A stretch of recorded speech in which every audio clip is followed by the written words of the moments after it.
প্রায় সময় আপনারা দেখেন যে ফেসবুকে অমুকে এটা বলেছে, মিথ্যা কথা ছড়ায় দিল তার নামে এবং ভাইরাল হয়ে গেল, অথচ দেখা গেল বাস্তবে ঘটনা ভিন্ন।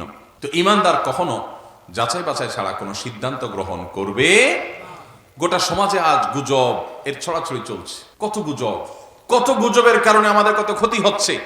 মুসলমান কখনো গুজবে কান দিবে না, যা তা শুনবে সেটাকে বলে বেড়াবে না। কিছু পাইলেন আর শেয়ার দিলেন, পাইলেন আর কপি পেস্ট মারলেন, পাইলেন আর মানুষকে বলে বেড়ালেন না। আপনাকে দায়িত্বশীল হতে হবে। যদি আপনি মুসলমান হয়ে থাকেন, আজ এই দায়িত্বশীল মুসলমানের সংখ্যা অনেক কম, হারিয়ে যাচ্ছে। ঘরে ঘরে অশান্তি দেখবেন। এর মূল কারণ কি? অনির্ভরযোগ্য কথার উপরে কান দেওয়া। কত স্বামী স্ত্রীর মধ্যে সম্পর্ক নষ্ট হয়ে যাচ্ছে কেন?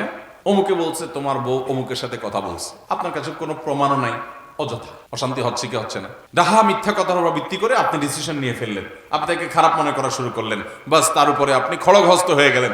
বাস্তবে ঘটনা ভিন্ন।